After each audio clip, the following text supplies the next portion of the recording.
Hello, I'm Greta Tito Gita Mayor. Thank you so much for subscribing this channel. Please don't forget to like, comment, share so that others will also be equipped about their potentials and their purpose. If you are new, click the subscribe and notification bell so that you will be notified whenever I will upload a new video. In this channel, you will receive wisdom for living. We are now on day 278, the enemy of discouragement. So ito na yung pang-apat na pinag-aaralan natin na kaaway ng potential. Maghahad lang kung bakit hindi mo na ilalabas ang iyong potential. Sabi rito sa Joshua 1:7-8, be strong and be very courageous. Be careful to obey all the law my servant Moses gave you. Do not turn from it to the right or to the left, that you may be successful wherever you go. Do not let this book of the law depart from your mouth. Meditate on it day and night, so that you may be careful to do everything written in it. Then you will be prosperous and successful. So, ang sabi rito, ito sinabi kay Joshua na kailangan maging matapang ka, matatag. At kailangan sundin mo. Yan, yung mga dapat na sundin, mga batas na kung saan ibinigay kay Moses. So, kailangan nakafocus kasi sabi niya rito, ito yung paraan upang ikaw ay maging successful. Kaya, kailangan ay maging matapang tayo at sundin. Remember, ang disobedience or sin ay nakakahadlang din sa pag-release ng ating potential. So we are continuing our study on the enemies of potential. We have already seen the effects of disobedience, sin, and fear. The fourth enemy we face is discouragement. Most things worth having require patience and perseverance. No pianist plays perfectly the first time she touches the keys, nor does an athlete win a race the first time he runs. Many discouraging moments exist between an initial experience and the perfecting of a skill. So, napakahalaga na ma-aware tayo ng isa sa mga kalaban at naghahadlang para hindi natin may labas yung ating potential ay discouragement. Ito yung isa sa mga ating kinakaharap, isa sa mga encounter mo. Kaya sabi niya rito, wala daw pianist na na-perfect niya kaagad. Na pag-upo niya pa lang, perfect niya kaagad paano magtugtog. So, kailangan niyo mag-practice ng practice and sometimes you will be discouraged. Sa akin noon, nag-aral din ako dati ng piano. Dahil nagpa-practice ako araw-araw, minsan sasabihin ka, ano ba yan, paulit-ulit, di pa rin na perfect? Yan. So, those are discouragement na may encounter. At minsan parang kung walang nag-appreciate, walang nakakita sa ginagawa mo, walang nakaka-appreciate sa ginagawa mo, walang nakakita sa ginagawa mo, minsan nawawalan ka talaga ng courage na magpatuloy. Parang wala ka nakikitang resulta, pero hindi dapat tayo magpadala doon. Remember, we are designed to dominate. Ibig sabihin, may kakayahan ka na i-dominate ang iyong feelings. Ano man ang iyong nararanasan, ano man ang iyong nararamdaman.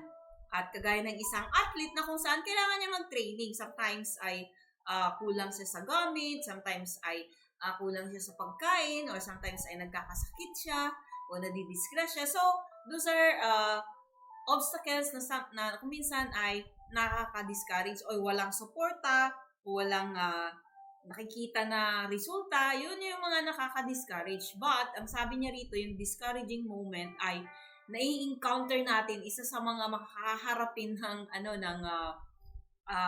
para hindi mo mailabas ang iyong potential. Bago mo perfect.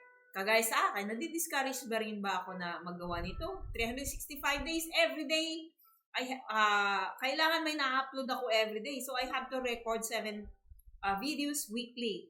But anyway, 1 month kasing advance na ginawa ko. Kaya, mayroon akong 30 days advance. But, I continue to record every week. And there are times that I am discouraged. But even though I am discouraged, iisipin ko, sige pa rin, ituloy ko pa rin kasi ito naman yung aking passion. Ito naman yung way para ma-serve ko yung aking gift.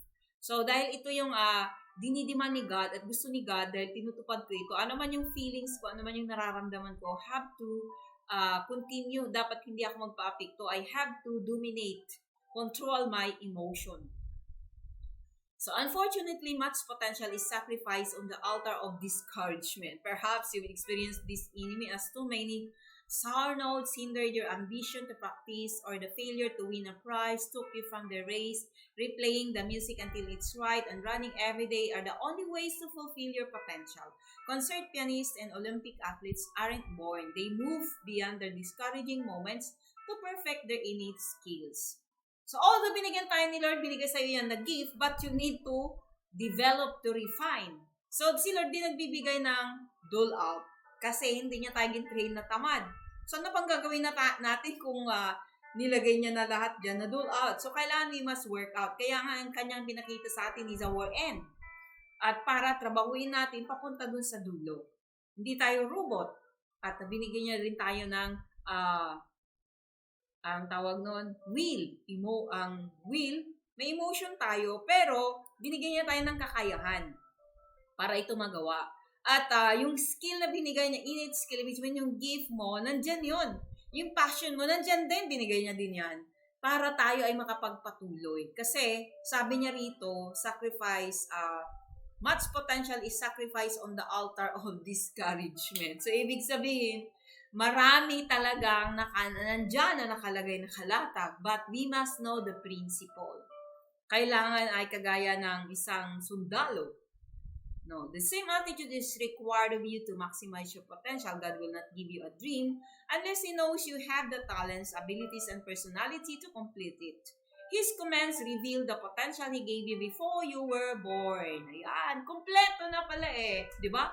Matindi. So, ano man yung God-given dream na binigay niya sa'yo, binigyan ka niya ng talents, abilities, and personality to complete it. Ayan, nandiyan na lahat. The Holy Spirit is there. All the resources are there. All the circumstances are arranged. So, kailangan lang natin ay magpatuloy. Although there are discouragement, hindi niya sinabing na ang maganda yung iyong kakaharapin. Kagaya ni Joseph, pati hindi siya isang example na si Joseph ay nakulong bago siya napunta dun sa palasyo. So, naghinto ba siya? Na-discourage ba siya? Hindi. So, tingnan natin yung life ni Joseph na kung saan siya ay isang example. Na pati nga magulang niya eh. They are the, mga kapatid niya, sila yung naging isang mitsan na dapat na ma-discourage siya, yung patuloy. Ang pinakamalala talaga yung nakulong siya. Na wala naman siyang ginawang masama. But he was in prison. Pero hindi niya alam doon pala sa kulungan niya mamimit, kaya siya nilagay doon. Kasi doon niya mamit yung kanyang, yung tao na kung saan magdadala sa kanya papunta ng palasyo. So, we don't know.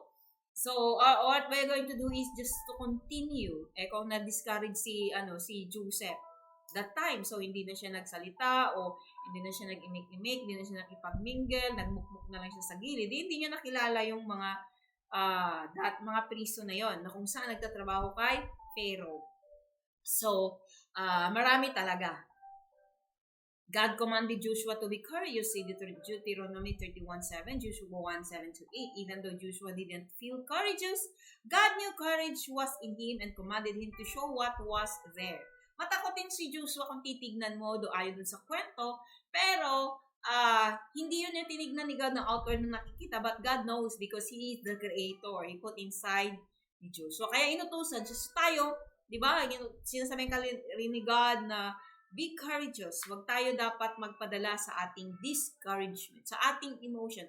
Binigyan kita ng kakayahan, sinasabi ni God. Kaya mo yan dahil binigyan kita ng kakayahan. Remember, God will not demand from us kung alam niya na hindi natin kaya, hindi niya tayo uutusan na maging courageous kung wala tayong courage na mayroon tayo. Ano na nga, para to combat the fear is faith. Ayan. Those who are under command, military command, for example, just do what they are told. No matter how they feel about the command, they just obey it. Di ba yung mga illustration dito, yung mga military. Now, yung mga military, kahit discourage sila, kung ano man yung sinasabi ng kanilang commander, ano man ang kanilang nararanasan, hindi sila pwede magpadala doon. Dapat sumunod sila.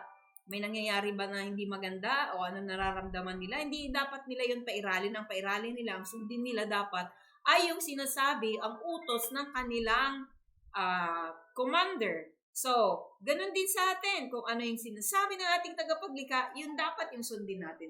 Pero hindi naman hindi naman manhid si God. He knows that. At di ba, doon nga di ba lumalabas yung alam niyo ba yun, yung sa time na kumbaga nasa crisis, doon lumalabas yung galing, doon lumalabas yung nag-iisip ka. And discouragement, make it your stepping stone, and that will make you that will warn us bakit tayo na-discourage. So, ibig sabihin ay, para masunod natin kung ano sinasabi ni God, we must fulfill. Because God has given us the courage, ibig sabihin, determination. Hindi ka na madi-discourage because of the faith He put inside you. Hindi ka matatakot because of the courage He put in you. So, yung discouragement na yan, natural yan sa daanan natin. Pero binigyan tayo ni God ng kakayahan na ma-encounter, na ma-overcome yung obstacle, ma-overcome yung hurdle na yan, di ba? Lalampasan mo lang, luluksuin mo lang. And di ba yung isang yung eagle, soar above the storm. So sa atin, we must soar above. Kailangan lang kung nadi-discourage ka, matulog ka lang, kumain ka para ma-relax ka. So napakahalaga na bawat isa sa atin, malaman natin, sundin lang natin kung ano yung sinasabi ng ating commander-in-chief. You must respond the way to God's commands. Kagaya ng isang military na kung saan ano man yung inuutos ng kanyang commander, ano man yung nararamdaman niya, hindi siya magpapadala sa feeling niya, bagkus ang uunahin niyang sundin ay sinasabi ng kanyang commander. So, ulitin ko, you must respond the same way to God's commands. Even if you are feeling discouraged about completing the task, you must start it. Do what it needs to be done, no matter how difficult or impossible God's commands feel. Then, discouragement will have no opportunity to destroy your potential. To maximize your life, you must neutralize discouragement with hope. So, para walang puwang yung discouragement, pwede pala na walang puwang Kahit nandyan pwede mong hindi bigyan ng pagkakataon sa isipan mo. Pwedeng hindi mo siya i-entertain. Pwede mong hindi bigyan ng puwang sa isipan mo. Huwag mong hayaan na gumapang siya sa isipan mo. So, papasok pa lang siya, saraduhan mo na.